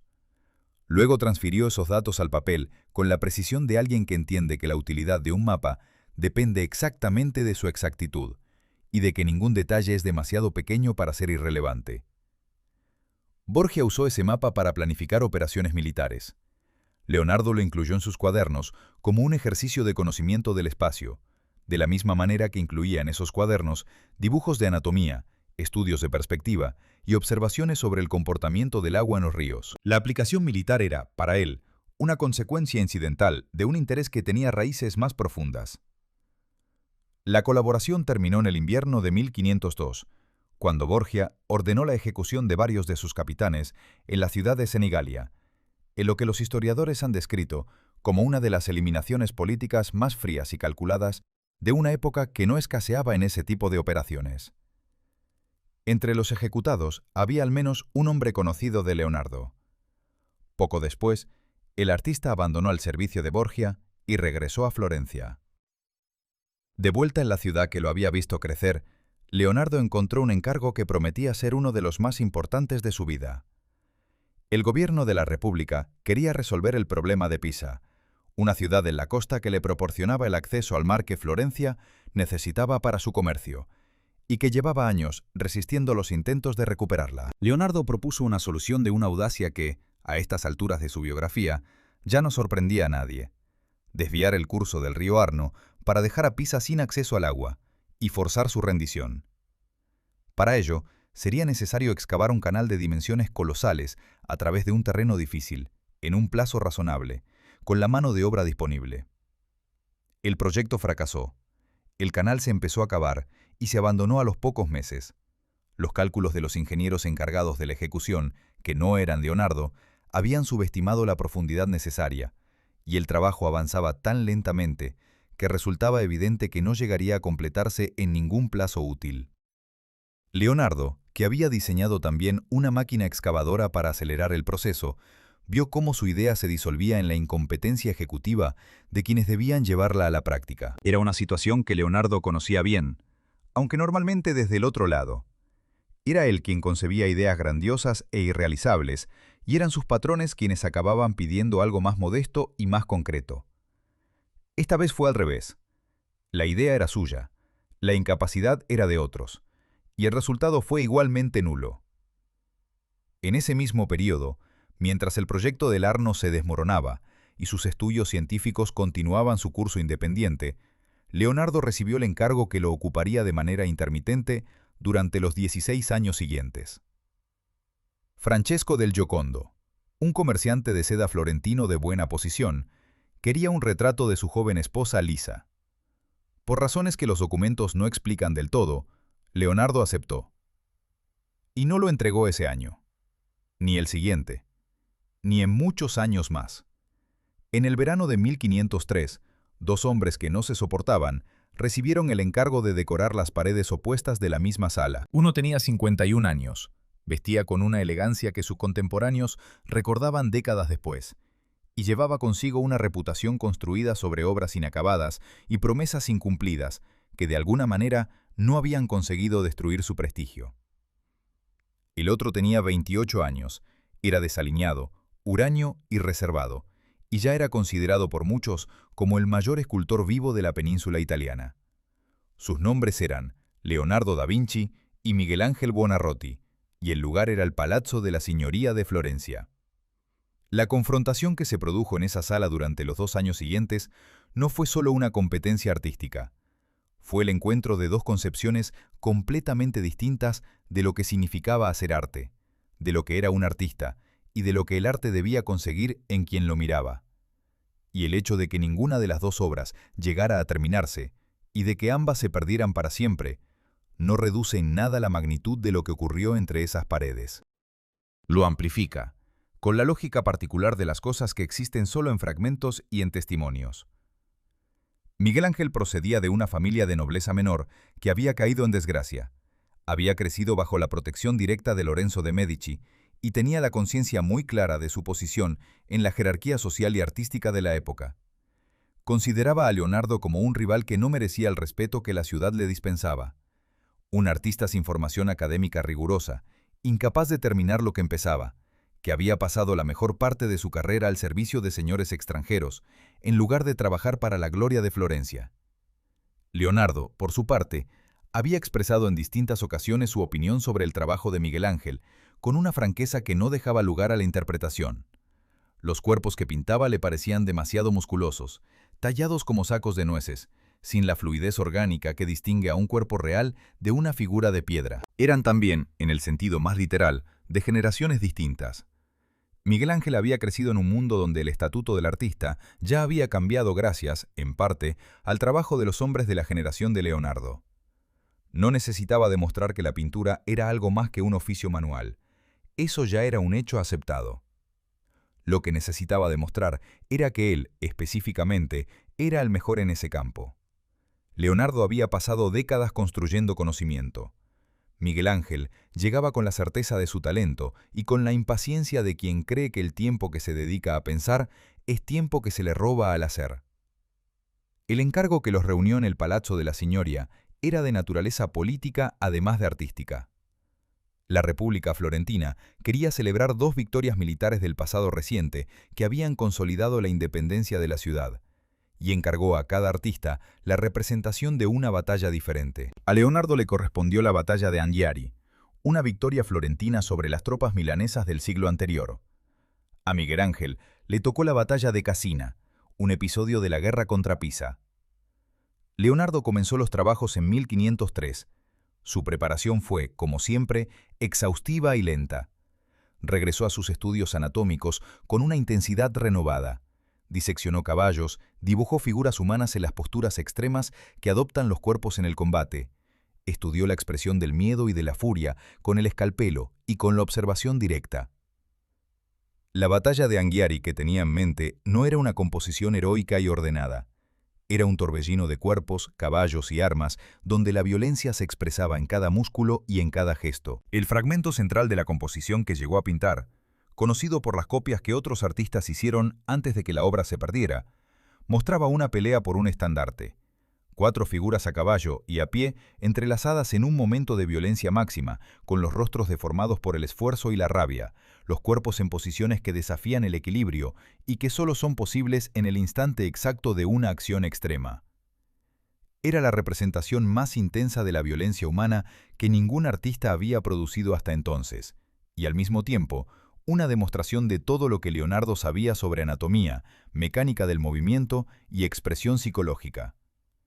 El proceso fue, una vez más, un desastre en términos de plazos y contratos. Leonardo experimentó con materiales nuevos para la ejecución del fresco, y los resultados fueron, como en la última cena, técnicamente deficientes. La pintura no secaba bien, los colores corrían, la parte superior de la composición no llegó a fijarse correctamente. Miguel Ángel, que trabajaba en la pared opuesta, no llegó ni a comenzar la pintura definitiva. Completó el cartón preparatorio y luego partió hacia Roma, llamado por el Papa Julio II para encargarse de la tumba pontificia. Unos años después, ambas obras inconclusas fueron destruidas durante una remodelación del palazzo. El duelo había terminado en empate, o más exactamente, en un doble abandono que la historia ha transformado, con el tiempo, en una de las anécdotas más evocadoras del Renacimiento. Lo que quedó no fueron las pinturas, sino la tensión entre dos formas de entender el arte que la historia del arte occidental siguió debatiendo durante siglos.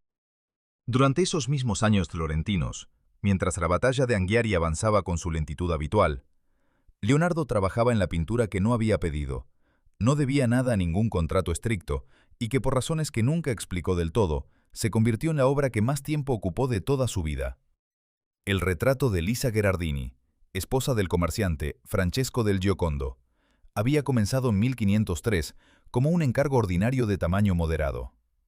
16 años después, cuando Leonardo murió en Francia, el cuadro seguía en su poder. No se lo había entregado al cliente, no se lo había vendido a nadie, lo llevaba consigo como si fuera un objeto personal, algo que pertenecía a su vida privada más que a su actividad profesional. La identidad de la mujer retratada fue objeto de debate durante siglos. Se propusieron docenas de hipótesis: que era la amante de algún noble, que era una figura alegórica, que era la madre del propio Leonardo reconstruida de memoria, que era en realidad un hombre joven disfrazado. Hacia mediados del siglo XX, la acumulación de documentos y análisis técnicos hizo inclinar la balanza de manera definitiva hacia la identificación original. La mujer del cuadro es Lisa Gherardini, y el retrato fue encargado por su marido Francesco del Giocondo para celebrar el nacimiento de su segundo hijo o la compra de una casa nueva, según las fuentes. Pero la pregunta de quién estaba representada era, en el fondo, menos interesante que la pregunta de por qué Leonardo no pudo o no quiso separarse del cuadro. La respuesta más convincente es también la más simple: porque no estaba terminado. No en el sentido en que una obra incompleta tiene espacios en blanco o figuras a medio pintar, sino en el sentido en que Leonardo nunca dejaba de encontrar algo que mejorar, algo que profundizar, algún detalle que perfeccionar. Comparada con Ginebra de Benci, el retrato que Leonardo había pintado durante sus años florentinos juveniles, la Gioconda es el resultado de 3 décadas adicionales de conocimiento acumulado.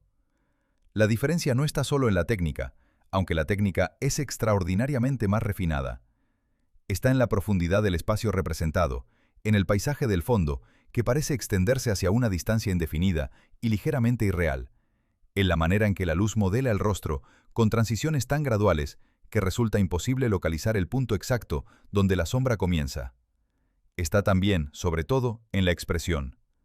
La sonrisa de la Gioconda es el resultado de lo que Leonardo había aprendido sobre los músculos del rostro en años de disección y observación. No es una sonrisa completa, ni una expresión neutra. Es el estado intermedio entre los dos, ese instante fugaz en que los músculos están en transición de un estado al otro y que el ojo humano capta como una emoción real pero indefinible. Para pintar ese instante con exactitud, Leonardo había pasado décadas estudiando los rostros de los vivos y los muertos con la misma atención. El resultado es una expresión que el espectador lee como interior y privada, como si estuviera viendo algo que no le corresponde ver. El paisaje del fondo, con sus caminos que no llevan a ningún lugar reconocible y sus masas de roca que parecen talladas por el agua a lo largo de eras geológicas, no era un detalle decorativo. Era una consecuencia directa de los estudios geológicos que Leonardo había realizado durante años, en los que había llegado a conclusiones sobre la antigüedad de la Tierra y la acción erosiva del agua que contradecían la cronología bíblica. Esas conclusiones nunca las publicó, ni las discutió en público. Las depositó, de manera silenciosa, en el fondo de un retrato. La Gioconda era, en ese sentido, la suma de todo lo que Leonardo había aprendido y de todo lo que no podía decir abiertamente. Era un compendio privado disfrazado de retrato, una obra que funcionaba simultáneamente como ejercicio técnico, como investigación científica y como depósito de conocimientos que el mundo de su época no estaba preparado para recibir de otra manera. Por eso no la entregó, no porque fuera perezoso ni porque quisiera perjudicar al cliente, sino porque era la única obra que le pertenecía del todo, la única en la que no había plazos ni contratos, ni expectativas ajenas que cumplir. La llevó consigo durante 16 años y siguió trabajando en ella hasta que las manos ya no le respondieron. En 1508, Leonardo da Vinci se encontraba de nuevo en Milán, que había cambiado de manos varias veces desde que él lo abandonara, y que en ese momento estaba bajo control francés. Tenía 56 años, vestía con la misma elegancia de siempre, y había encontrado un nuevo patrón en la figura del gobernador francés de la ciudad. Pero lo que verdaderamente ocupaba su tiempo y su energía en esos años no era ningún encargo artístico. Era un anciano que se estaba muriendo. El hombre en cuestión tenía más de 100 años, según los registros del Hospital de Santa María Nuova, donde Leonardo lo encontró, y moría simplemente de vejez, sin enfermedad específica, con la serenidad de quien ha agotado sus recursos biológicos de manera natural. Leonardo lo observó durante las horas previas a su muerte, tomó notas y cuando el anciano falleció, solicitó permiso para examinar el cuerpo. Lo que encontró en el interior de ese cuerpo, comparado con lo que encontraba habitualmente en los cadáveres de personas más jóvenes, le llevó a formular una de las observaciones más penetrantes de toda su carrera científica, que el envejecimiento era, en esencia, un proceso de desecación progresiva de los tejidos, una pérdida gradual de la humedad que mantenía los vasos sanguíneos flexibles y los órganos funcionales. Era una observación que anticipaba en varios siglos algunos aspectos de la biología del envejecimiento tal como la ciencia moderna la entiende. Era también, en términos del conocimiento disponible en el siglo XVI, completamente imposible de verificar o de comunicar de manera que pudiera integrarse en el corpus científico de la época. No había instrumentos para medir lo que Leonardo había observado, no había un lenguaje científico para describirlo con precisión, y no había una comunidad de investigadores preparada para recibirlo. Ese episodio con el anciano centenario fue el comienzo del periodo más intenso de investigación anatómica en la vida de Leonardo. Durante los 5 años siguientes, hasta aproximadamente 1513, se dedicó a estudiar el cuerpo humano con una sistematicidad que superaba todo lo que había hecho antes. Visitaba los hospitales de Milán y de Florencia, examinaba los cuerpos de los fallecidos, diseccionaba con una precisión creciente y dibujaba lo que encontraba con un nivel de detalle que no tenía precedente en la historia de la anatomía ilustrada.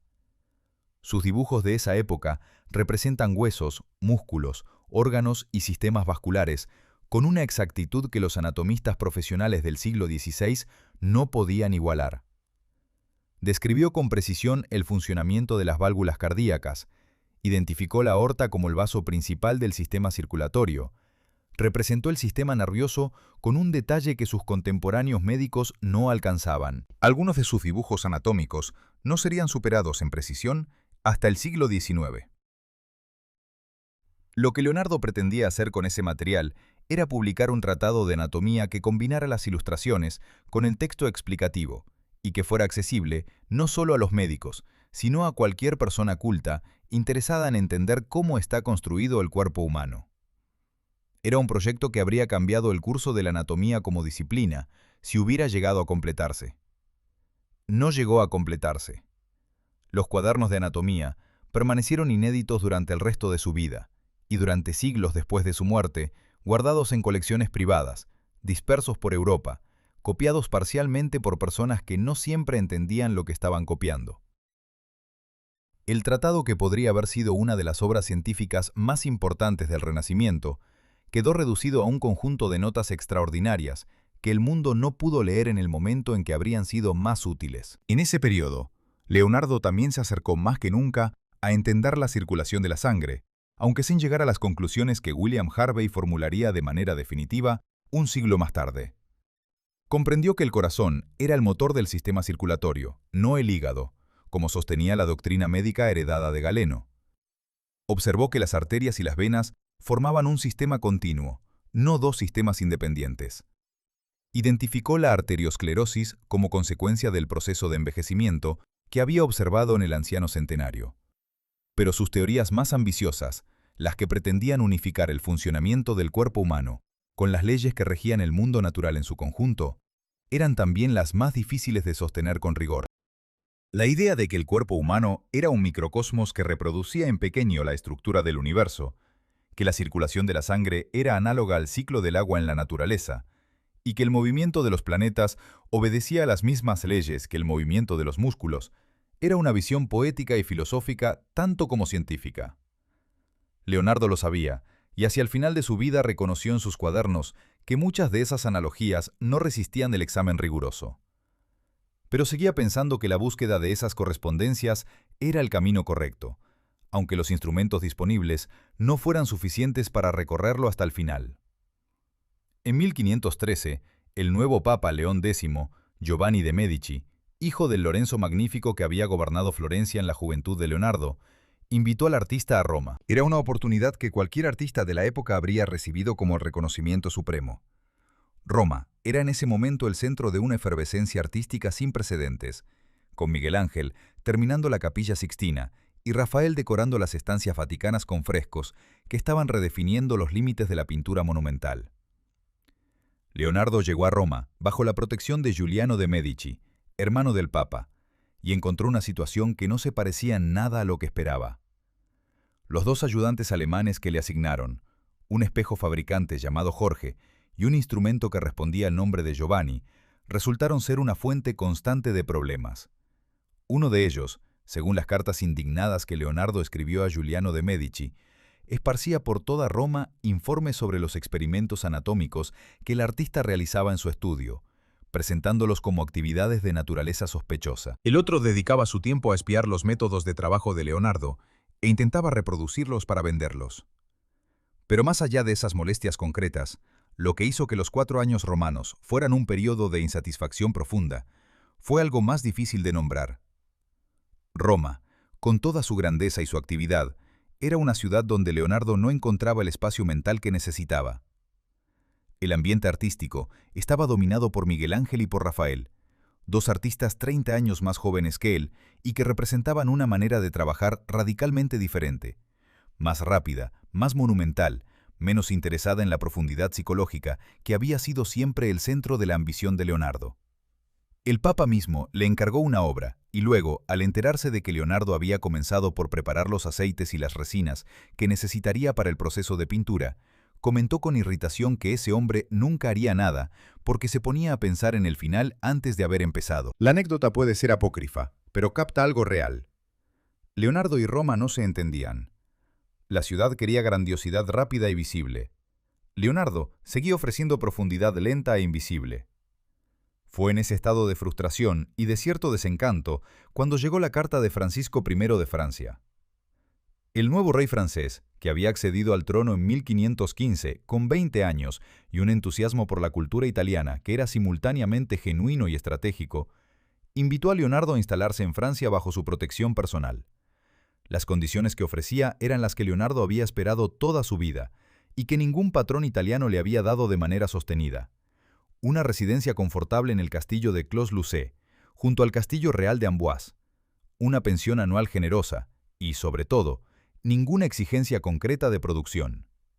El título era el de primer pintor, arquitecto e ingeniero del rey. Las obligaciones reales eran conversar con Francisco cuando éste lo deseara y pensar en lo que Leonardo quisiera pensar. Leonardo partió hacia Francia en 1516, con 64 años, acompañado de Francesco Melzi, el joven milanés que se había convertido en su discípulo más fiel y que con el tiempo sería el principal guardián de su legado. Salaí, que había compartido con él casi 30 años, se quedó en Milán. La separación fue definitiva, aunque no dramática. Los cuadernos de Leonardo no registran ninguna escena de despedida notable. En Clos-Lucé, Leonardo encontró la tranquilidad que Roma le había negado. Francisco I le visitaba con frecuencia, atravesando el túnel subterráneo que unía los dos castillos, y las conversaciones entre el anciano artista y el joven rey fueron descritas por los contemporáneos como encuentros de una cordialidad genuina. El rey escuchaba. Leonardo hablaba de ingeniería, de geometría, de la naturaleza del agua y del vuelo de los pájaros, de los proyectos que había concebido y nunca realizado. Francisco I no le pedía cuadros, le pedía su compañía y sus ideas. En esos últimos años, Leonardo trabajó en proyectos de arquitectura urbana para el rey y elaboró planos para una ciudad ideal que nunca llegó a construirse. Continuó revisando la Gioconda y otras obras que llevaba consigo. Siguió llenando cuadernos con observaciones y bocetos. En 1517, sufrió un episodio que los contemporáneos describieron como un derrame, con parálisis de la mano derecha. Pero Leonardo era zurdo, y la parálisis afectó al lado que menos usaba. Hay evidencias de que continuó trabajando con la mano izquierda hasta muy cerca del final. Francesco Melzi, que estuvo presente durante esos últimos años, registró que el maestro conservó la claridad mental hasta el final, aunque el cuerpo ya no le acompañaba con la misma fiabilidad de antes. Cuando Leonardo escribió en sus cuadernos que una jornada bien aprovechada garantiza un sueño tranquilo, y que una vida bien aprovechada garantiza una muerte tranquila, no era una observación abstracta. Era la descripción de un programa que había intentado seguir durante 70 años con resultados desiguales, con obras terminadas y obras abandonadas, con conocimientos que no encontraron su momento y con imágenes que sobrevivieron a todo lo que se interpuso entre ellas y la posteridad. El 2 de mayo de 1519, Leonardo da Vinci murió en el castillo de Clos-Lucé, en el Valle del Loira, a los 67 años. A su lado estaba Francesco Melzi, que había pasado los últimos años de su vida como discípulo, secretario y compañero constante. El biógrafo Giorgio Vasari escribiría décadas después que Leonardo murió en brazos del rey Francisco I de Francia, que habría acudido al castillo en el momento final. Los historiadores modernos consideran esa versión improbable desde el punto de vista logístico, pero la imagen sobrevivió durante siglos porque decía algo que parecía verdadero, aunque no fuera exacto: que el hombre más poderoso de Francia consideraba el fin de Leonardo como un acontecimiento que merecía su presencia personal. Fue sepultado en la capilla del castillo de Amboise. En el siglo XIX, la capilla fue demolida, y los restos que se encontraron en el lugar fueron trasladados a otra iglesia del mismo complejo, donde se conservan con la inscripción que los identifica como los de Leonardo, aunque ningún análisis posterior ha podido confirmarlo con absoluta certeza. Es un final apropiado para alguien cuya biografía ha estado siempre rodeada de más preguntas que respuestas. El principal heredero de su legado fue Francesco Melzi, que recibió las pinturas, los instrumentos, la biblioteca y los cuadernos, y que durante los 50 años siguientes los custodió con una devoción, que fue al mismo tiempo un servicio extraordinario a la historia del arte y una fuente de confusión que persiste hasta hoy. Melzi era leal, pero no era sistemático. Los cuadernos no fueron catalogados de manera rigurosa. Las obras de arte no fueron inventariadas con la atención necesaria para establecer con claridad qué había pintado Leonardo directamente y qué habían ejecutado sus alumnos bajo su dirección. Cuando Melzi murió, sus herederos no entendían completamente lo que tenían, y el legado comenzó a dispersarse. Los cuadernos viajaron por toda Europa durante los siglos siguientes, apareciendo en colecciones privadas, en bibliotecas de monasterios, en manos de coleccionistas que a veces no sabían exactamente qué estaban comprando. A finales del siglo XX, uno de esos cuadernos fue adquirido por Bill Gates, el fundador de la empresa de tecnología que dominó el mercado de los sistemas operativos informáticos en el último cuarto del siglo XX, por más de 30 millones de dólares.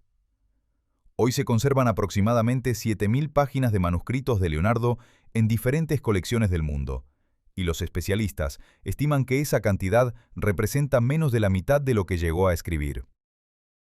Las pinturas tuvieron una suerte igualmente azarosa. Leonardo no firmaba sus obras. En sus cuadernos raramente mencionaba en qué estaba trabajando en un momento dado. Los encargos estaban documentados en contratos notariales, pero los contratos no siempre coincidían con lo que finalmente se producía, dado que Leonardo incumplía los contratos con una regularidad que sus patrones debían de haber aprendido a anticipar. El resultado es que hoy, 5 siglos después de su muerte, el número de obras cuya autoría se atribuye a Leonardo con consenso general entre los especialistas no supera las 20. Es una cifra que parece escasa para un artista que vivió 70 años y trabajó durante más de 50, pero que tiene sentido cuando se recuerda que Leonardo no era simplemente lento. Era alguien para quien terminar una obra significaba haberla llevado al límite exacto de sus posibilidades. Y ese límite se movía continuamente a medida que sus conocimientos aumentaban. La historia del Salvator Mundi ilustra con precisión brutal las consecuencias de esa falta de documentación en el contexto del mercado del arte moderno. La pintura que representa a Jesucristo bendiciendo al espectador con la mano derecha y sosteniendo una esfera de cristal con la izquierda, apareció en una subasta londinense en 1958, atribuida a uno de los discípulos de Leonardo, y fue vendida por 45 libras esterlinas. Décadas más tarde, un grupo de expertos sometió la obra a análisis técnicos exhaustivos y concluyó que la autoría era del propio Leonardo. En 2013, la obra fue adquirida por un coleccionista ruso por 127 millones de dólares. En 2017, un miembro de la familia real saudita la compró en subasta por 450 millones de dólares, convirtiéndola en la obra de arte más cara vendida en una subasta en toda la historia. Ese precio astronómico convivía sin aparente contradicción con el hecho de que una parte significativa de los especialistas en Leonardo seguía cuestionando la atribución. Los argumentos de quienes dudaban eran técnicos y estilísticos. La posición frontal de la figura era inusual en Leonardo, que prefería las 3/4 partes. La esfera de cristal no mostraba la distorsión óptica que un artista con los conocimientos científicos de Leonardo habría representado. Los defensores de la atribución respondían con argumentos igualmente técnicos. El esfumato de los cabellos era inconfundiblemente leonardesco. Los estratos de pintura mostraban el proceso de corrección y superposición característico de su método. Lo que esa controversia revelaba, más allá del caso concreto, era algo fundamental sobre la naturaleza del legado de Leonardo. Su nombre tenía el poder de transformar cualquier objeto en el más valioso de su categoría. Y ese poder operaba con independencia de las certezas históricas. Era un efecto que el propio Leonardo no habría podido imaginar, aunque habría podido entenderlo. Se había pasado su vida estudiando cómo la percepción humana construye realidades que no siempre coinciden con la realidad física, y el mercado del arte era, en ese sentido, una demostración permanente de ese principio. El mito de Leonardo se consolidó durante los siglos posteriores a su muerte a través de un proceso de simplificación que, como todos los procesos de simplificación, captaba algo real al mismo tiempo que perdía algo esencial. El genio universal, el inventor que anticipó siglos de tecnología, el artista misterioso que ocultaba mensajes secretos en sus cuadros. Todas esas imágenes tenían una base en los hechos, pero también todas ellas borraban al hombre real debajo del símbolo. El hombre real era un niño ilegítimo que creció sin herencia y sin el camino trazado que la sociedad de su época reservaba para los hijos legítimos. Era alguien que aprendió casi todo lo que sabía por observación directa y por conversación con personas de conocimientos complementarios, porque las escuelas de humanidades le estaban cerradas.